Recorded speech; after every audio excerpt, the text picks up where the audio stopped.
Hi, my name is Kristen Souza, a licensed mental health counselor specializing in ADHD. And today I'm here to talk to you about ADHD paralysis. ADHD paralysis occurs when someone with ADHD becomes so overwhelmed with something you kind of shut down, resulting in a brain freeze. This really limits your day-to-day functioning and can cause a negative impact at school, at work, and in your relationships. The way I like to describe ADHD paralysis to my clients is having a ton of different tabs open, too much going on that finally you just have to shut your computer. And that's literally what happens with someone that's experienced ADHD paralysis. You might have a lot to do, you're just overwhelmed and you can't do anything at all. Maybe you have an easy task to do followed by a lot of hard ones. You don't decide. Your brain just shuts down and you can't do any of them. You kind of feel stuck and it's not a good feeling. Adults with ADHD may struggle with the stigma associated with ADHD. So a lot of times we focus on perfection and doing a task the right way, and people with ADHD take criticism really harshly due to negative stigma associated with ADHD symptoms. So instead of starting a project,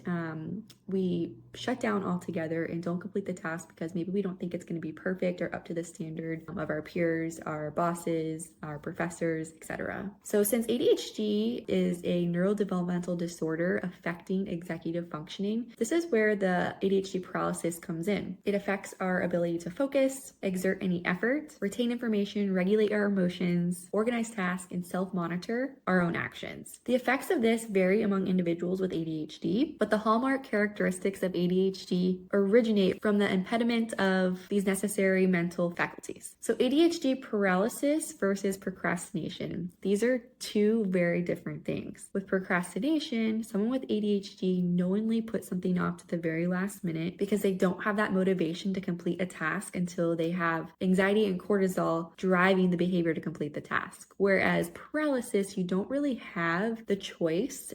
Your brain just shuts down and doesn't want to complete the task because you're overwhelmed physically, mentally, and emotionally. So ADHD paralysis symptoms in adults, they can really start to impact your day-to-day functioning, especially at work in a school setting where you need to get tasks done and completed in a timely fashion. ADHD paralysis can really affect your relationships and decision-making skills as well. So in the heat of the moment and you have to make a really fast decision, you kind of are stuck and can't think at all, overwhelmed, making decisions really difficult as well. You might be overwhelmed with too many things to pick from. And you see this maybe when you go to a restaurant with a menu that's too big and too many items to choose from. This might happen when you are shopping and there's just too much going on. You might not really like shopping at all and experience paralysis in this setting as well. So potential symptoms of ADHD paralysis might include brain fog, exhaustion. So there's a lot of fatigue involved with people with ADHD that are experiencing ADHD paralysis, irritability, social isolation. So you might pull back from friends and family and just want to be alone, time blindness, rapid changes in mood and emotions or feelings, and distraction. Okay, so there's three different types of ADHD paralysis. There's mental paralysis, is when your brain shuts down or becomes foggy and you can no longer do the task that you were working on. There's task paralysis. This is the inability to start or complete a task. Someone experiencing this might delay responsibilities by zoning out or repeating already completed tasks. So this also might look like working on something that's completely irrelevant to the project that you need to complete. Let's say you work at home. This is especially true for people that are in the work from home setting, and you are supposed to be at your desk working, but you see there are a lot of dishes in the sink, and rather than doing that task at work, you see the dishes and decide to do that instead. So this is a good example of task paralysis. Okay, so there's also choice paralysis, sometimes known as analysis paralysis, and this is when you're overthinking a decision.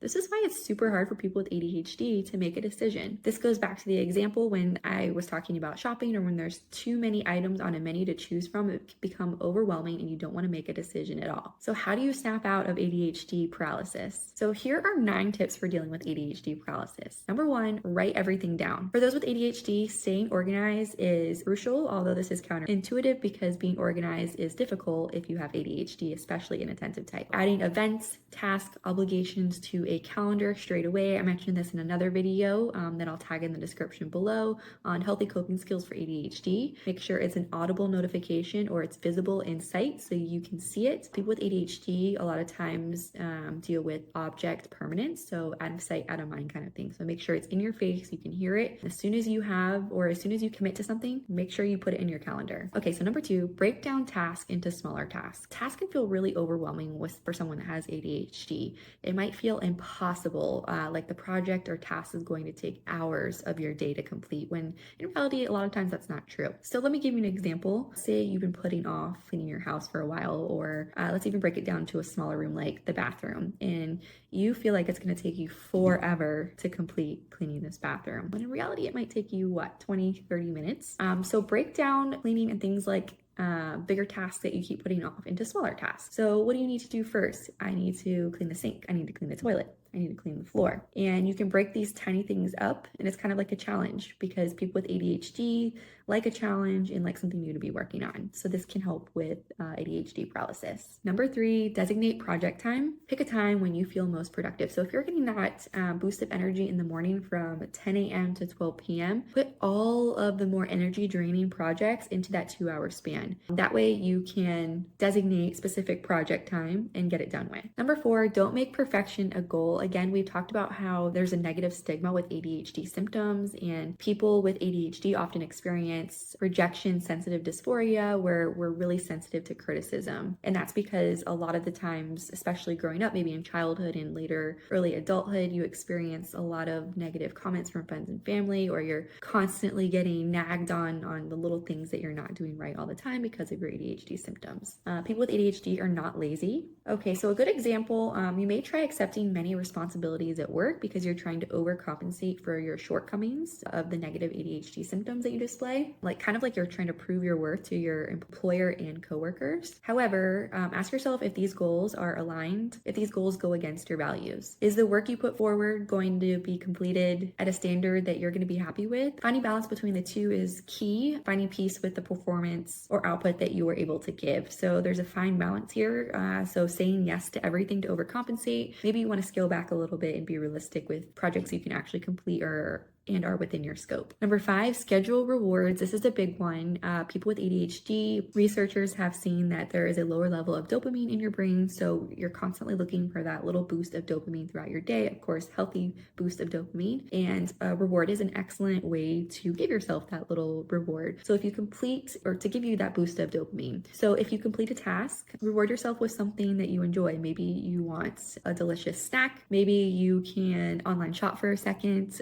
Whatever that little thing is that you can reward yourself with, do that. Number 6, take movement breaks. This is a big one. I always recommend getting up, walking around. People with ADHD do really well with movement. So set a timer. I like a little block timer, or a timer on your phone. Give yourself 30 minutes. Work on a project focused when the timer goes off. Get up, walk around, step outside for a second, and just get your body moving, and then repeat this step over and over again. And of course, it can be longer than 30 minutes, whatever works for you. Number 7, work novelty in your day. Monotony can be the enemy of productivity. Introducing novelty or something new to your daily routine can be fun and a good way to stay motivated and on task. Consider choosing one day a week to try out something new at work or at school. Reorganize your cubicle, check out a new restaurant during lunch, take a half day off. Alternatively, try a new recipe at home, listening to music, etc. Number 8, find what energizes you. Find something that energizes you and stick to it. If you're feeling burnt out from your routine, this is totally normal, but finding a new hobby or activity can help you revitalize your motivation. Again, we're going for that boost of dopamine in a healthy way. This may seem really difficult when you're stuck in paralysis. However, ADHD paralysis often happens because your brain is sending you signals that you need change or stimulation. Final thoughts on ADHD paralysis. There are so many ways that you can cope with ADHD paralysis. It really feels overwhelming when you're experiencing it, and a lot of times you'll feel stuck. But therapy, medication are really helpful, and you can implement the coping skills mentioned in the video to improve your day-to-day functioning. If you or a loved one are struggling with ADHD, you don't have to do it alone. Talking to a therapist that specializes in ADHD can help you understand your symptoms better. We've linked some valuable resources in the description and comments to help you find a therapist, psychiatrist, and other useful resources. Check them out.